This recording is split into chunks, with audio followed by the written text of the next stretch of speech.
قد جاء مهديكم وظهرت آية فاسعوا بصدق القلب يا فتياني.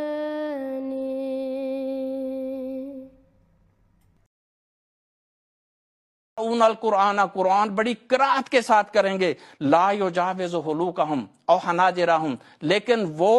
ان کے حلق سے نیچے نہیں اترے گا قرآن، ان کے حلق سے نیچے کیوں نہیں اترے گا؟ اللہ فرما رہا ہے ام علی قلوب اقفالھا، کہ دلوں پر تو تالے پڑے ہوئے ہیں، جب دلوں پر تالا ہو تو حلق سے نیچے کیسے جائے گا؟ یہی کیفیت آج ہو چکی ہے کہ قرآن نے واضح کر دیا ہے کہ خدا کے بندوں کسی صورت میں اللہ کی عبادت سے نہ روکنا۔ وہ عیسائی بھی گرجے میں عبادت کر رہا ہے، اس کو بھی نہ روکو، یہودی بھی اپنے عبادت گاہ میں عبادت کر رہا ہے، اس کو بھی نہیں، ہم تو پھر کلمہ پڑھنے والے ہیں، آپ ہمیں روک رہے ہو۔ تو رسول خدا صلی اللہ علیہ وسلم فرمایا کہ ایسے لوگ ہوں گے،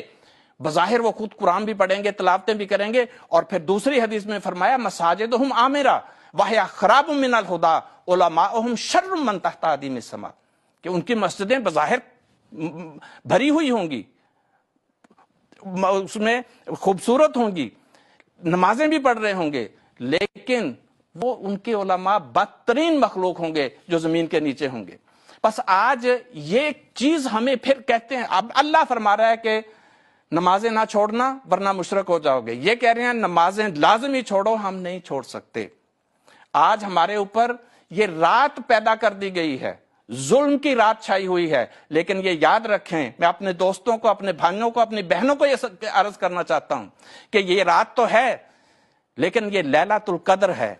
یہ قدر والی رات ہے، جس کے بارے میں خدا تعالیٰ نے بیان فرمایا کہ لیلۃ القدر خیر من الف شہر، یہ 1000 مہینوں کی باتوں سے بہتر ہے، کیونکہ جب کسی کے اوپر مصیبت کا وقت آتا ہے تو لوگ چھوڑ کے چلے جاتے ہیں۔ آج جب خدا کی عبادت کے اوپر پہرے بٹھائے جا رہے ہیں، آج جب ان کو جمعے کی نماز پڑھتے ہوئے گرفتار کر لیا جاتا ہے، کسی کو قرآن پڑھتے ہوئے گرفتار کر لیا جاتا ہے، بچوں، بوڑھوں اور جوانوں کو گرفتار کر کے جیلوں میں ڈالا جا رہا ہے، تو ایسی رات کے دور میں بھی اگر کوئی خدا کی عبادت کرتا ہے تو اللہ فرما رہا ہے کہ اس کی وہ عبادت اس دور میں کی ہوئی عبادت 1000 مہینوں کی عبادت سے زیادہ بہتر ہے۔ کیوں؟ یہ ہمیں مٹانا چاہتے ہیں، ہم پر ظلم کرنا چاہتے ہیں، لیکن اللہ اس رات کی عبادت کی برکت بیان کرتے ہوئے فرما رہا ہے کہ نہیں، یہ تمہیں کچھ نقصان نہیں پہنچا سکتے۔ انفرادی طور پر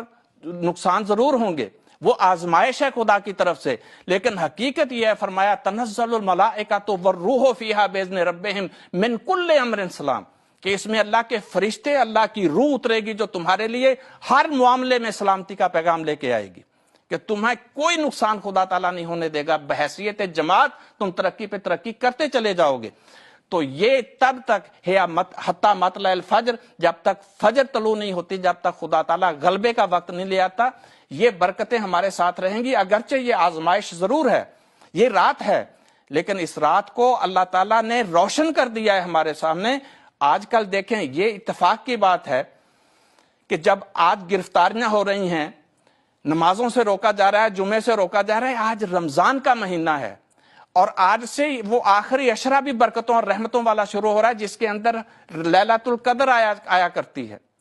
تو یہ آخری عشرہ بھی لیلۃ القدر والا عشرہ ہے، یہ زمانہ بھی لیلۃ القدر والا زمانہ ہے۔ تو اس عشرے کے اندر خدا تعالیٰ کے سامنے جتنا جھک سکتے ہیں جھکیں، اور اس کے کوچے میں ایک شور مچا دیں اور عرض کریں خدا تعالیٰ کے حضور کہ دن چڑھا ہے دشمنان دین کا، ہم پر رات ہے، اے میرے سورج نکل باہر کہ میں ہوں بے قرار۔ کہ آج اس رات کے اندر وہ خدا کا نور ہمارے سامنے ہے، وہ خدا کا نور ہمیں لے کے چل رہا ہے، اس نور، اے خدا ہم تیرے نور کو چھوڑ کر ان اندھیروں کے پیچھے کیسے چل پڑیں؟ تو ہماری حفاظت فرما، پس اس عشرے کو ایک فیصلہ کن عشرہ بنا دے۔